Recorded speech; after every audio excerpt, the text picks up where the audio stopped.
आज हमने जो प्रसंग लिया है जगत गुरु श्रीमदाद्य शंकराचार्य। हाँ, शंकरः शंकरः साक्षात। जगत गुरु शंकराचार्य साक्षात भगवान शंकर के अवतार है। और पृथ्वी पर जब नास्तिक का बोलबाला हो गया, लोग वैदिक पंथ को छोड़कर इधर उधर होने लगे थे, तब उस समय भगवान शिव को चिंता हुई।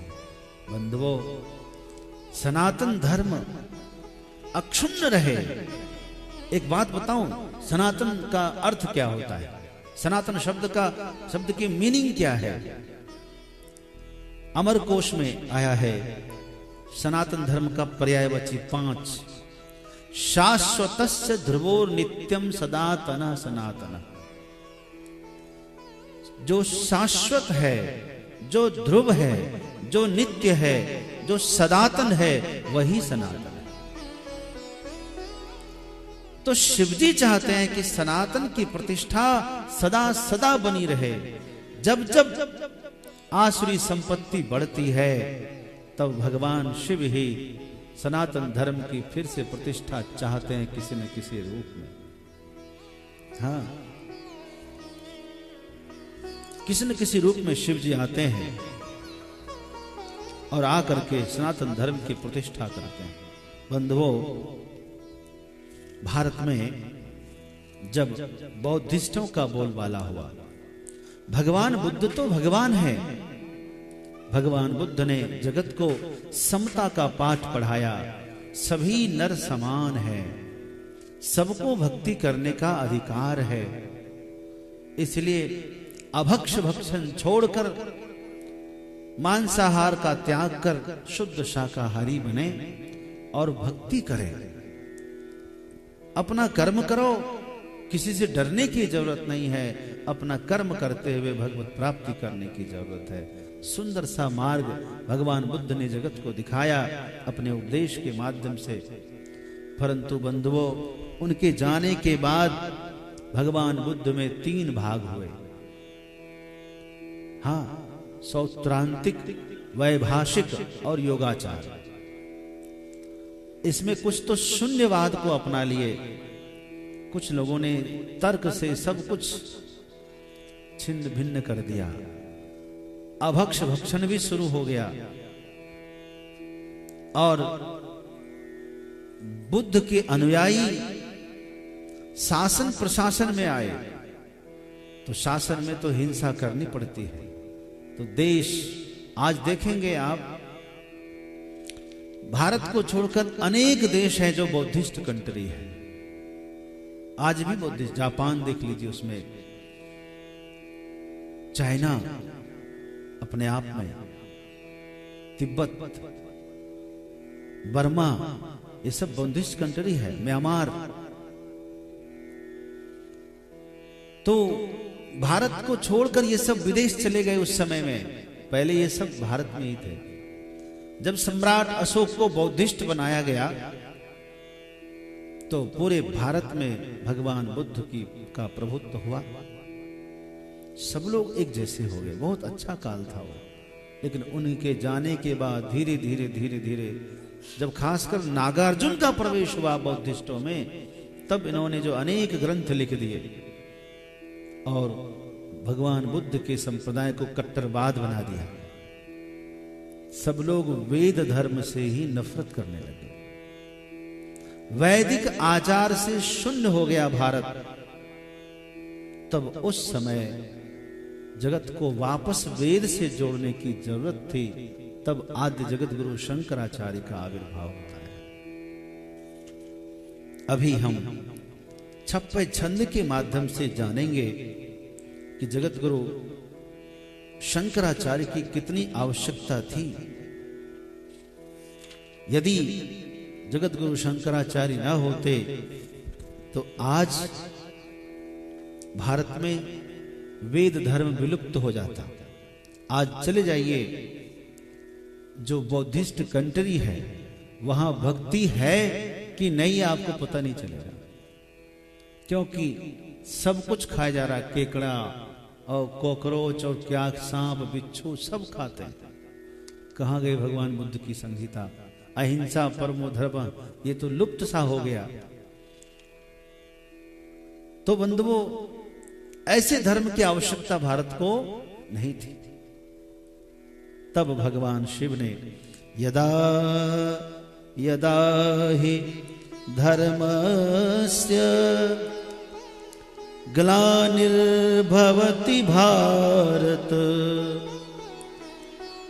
अभ्युत्थानं धर्मस्य तदात्मानं सृजाम्यहम्। कलयुग धर्म पालक प्रगट आचार्य शंकर सुभट। कलयुग धर्म पालक प्रगट, प्रगट जगत विख्यात जगत गुरु शंकराचार्य की महिमा विश्व प्रसिद्ध है। आचार्य शंकर सुभट ईश्वरांश अवतार मही मर्यादा मांडी अघट।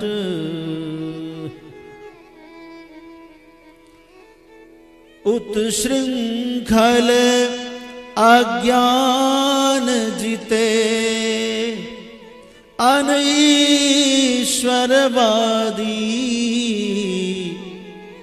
बौद्ध कुतर्की जैन और पाखंड ही आदि विमुखन को दियो दंड ऐची सन मार्ग आने। सदाचार की सीम विश्व की रति ही बखाने। ईश्वरांश अवतार मही मर्यादा मांडी अघट। ईश्वरांश अवतार मही मर्यादा मांडी अघट।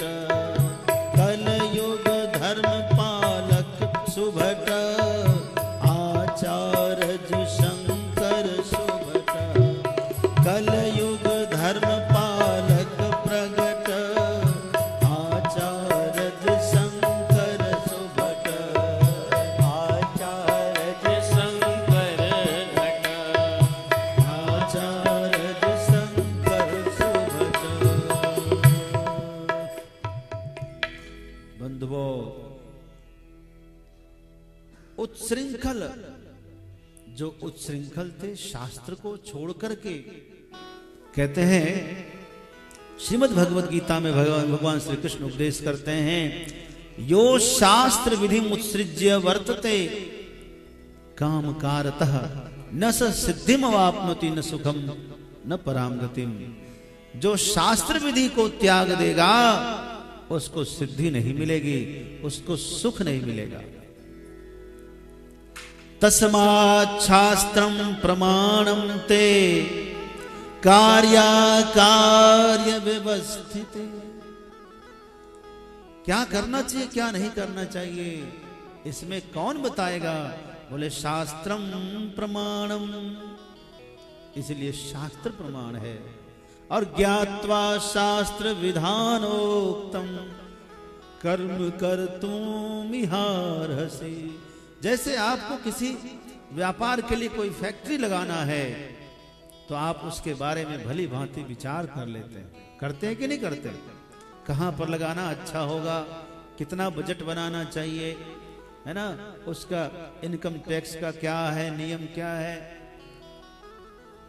आप सारी प्रक्रिया को जानकर कैसे निर्माण करेंगे, सामान आएगा कहां से, सप्लाई कहां करेंगे हम, है ना, मैनेजिंग कौन करेगा, विविध प्रकार की चर्चा करके विचार विमर्श पूर्वक ही आप कोई उद्योग लगाते हैं, कोई फैक्ट्री, कोई व्यापार लगाते हैं।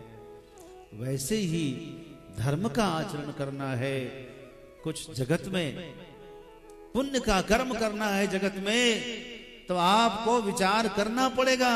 वो विचार कौन सा होगा? वो विचार शास्त्र का होगा। ऐसे कोई निर्माण नहीं करता। यदि आपको अपने बच्चे को इंजीनियर बनाना है तो आप विचार करते कि नहीं करते हैं? कौन से स्कूल में भेजें, क्या इसकी फैकल्टी है, क्या सुविधा है, कितना खर्च है, हम वहन कर पाएंगे कि नहीं कर पाएंगे, विविध प्रकार से फिर कितना का पैकेज लाभ होगा, बहुत प्रकार से आप विचार कर लेते हैं, फिर अपने बच्चे को इंजीनियर बनाते हैं।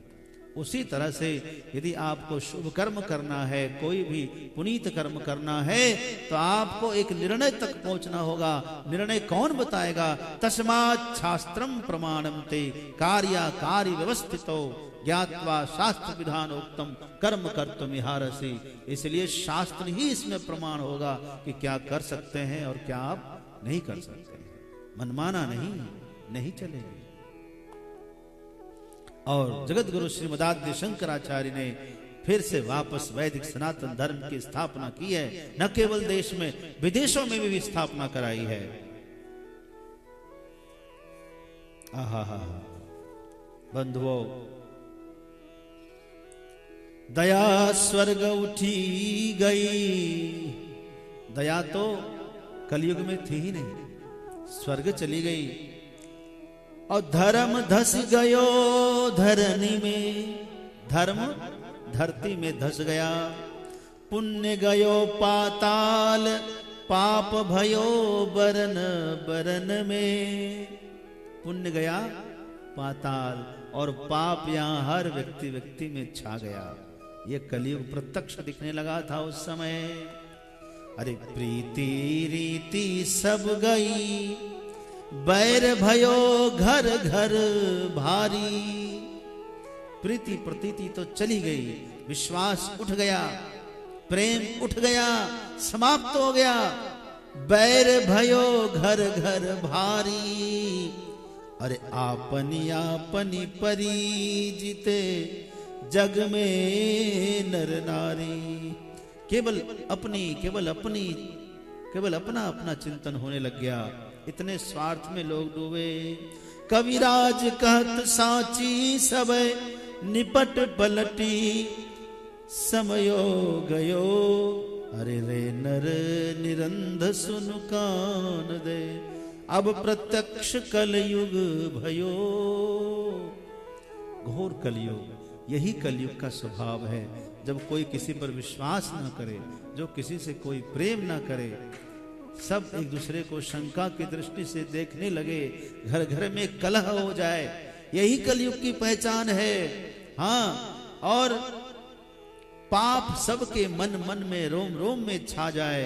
जो भी सोचे जैसे तैसे केवल धन कमाने की सोचने लगे, समझ लेना घोर कलयुग आ गया है। और ऐसे समय में कलयुग में धर्म को व्यवस्थित करने के लिए जगत गुरु आदि शंकराचार्य का अवतार होता है। और बंधुओं, कुतर्की लोग, नास्तिक लोग आज ही है ऐसी बात नहीं है, हर युग में रहे और रहेंगे ही, कभी खत्म नहीं हो सकते। जिस दिन जीवन से संघर्ष समाप्त हो गया, उस दिन जीवन का उत्कर्ष समाप्त हो गया। उत्कर्ष, उत्थान, अभ्युत्थान, विकास तभी है जब संघर्ष है जीवन। आप ईसीजी टेस्ट कराते होंगे, उसमें जो लाइन ऊपर नीचे चलती है, तब ठीक माना जाता है। जितना छलांग मारे उतना ज्यादा अच्छा है। और ये धीरे धीरे वो सीधी हो जाए लाइन, तो काम खत्म हो गया। वैसे ही यदि हमारे जीवन में उथल पुथल है, इसका मतलब अभी गाड़ी लंबी चलने वाली है। उथल पुथल खत्म, काम खत्म हो गया। जिस दिन आपको लगे कि मेरा तो सब काम हो गया, समझ लीजिए अब जाने का समय आ गया, तैयार रहिए। जिस दिन सब काम खत्म हो जाएगा उस समय, मान लो कोई आदमी मंच पर रामलीला या रासलीला कर रहा है, कोई नाटक कर रहा है, उसकी भूमिका सब समाप्त हो जाए, क्या फिर वो दिखता है, पर्दे पर रहता है क्या? उसको तुरंत जाना पड़ता है, ना जाए तो धक्के मार के भगाएगा, चल काम तुम्हारा खत्म हो गया, दूसरे लोग आएंगे। ये संदेश है, पतझड़ का संदेश है।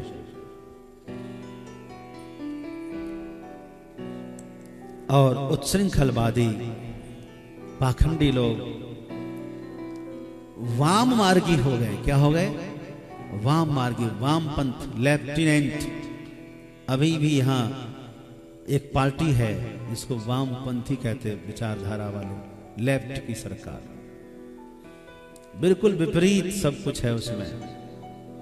मैं आज वामपंथियों की उत्पत्ति कहां से हुई वो मैं बताऊंगा। थोड़ा देर बैठे रहना शांति से, आप सुनेंगे। ये लोग पता है क्या कहते थे? ये लोग कहते थे यावत् जीवेत सुखम जीवेत ऋणम कृत्वा घृतम पिबे। जब तक जियो सुख से जियो, कर्जा लेकर घी पियो। भस्मीभूतस्य देहस्य पुनरागमनम कुतः। शरीर भस्मीभूत हो गया, पुनरागमन कहां से होगा? पुनर्जन्म होता ही नहीं है, तो फिर क्या पाप क्या पुण्य। और मद्यम मांसम मीनम च मुद्रा मैथुनमेव च एते पंचमकारास्यो मोक्षदाहि युगे युगे। मद्य यानी शराब पियो, मांस खाओ, मीन मछली खाओ, और मुद्रा करो, योग करो, मैथुन करो। ये पंचमकार जो है उनके लिए मोक्षदायक बन गए। ऐसे वाम मार्गियों को शंकराचार्य, जगद्गुरु शंकराचार्य ने अलग किया, उसकी अलग पहचान बनाई और सनातन प्रेमियों को अलग करके इनको आगे बढ़ाया है।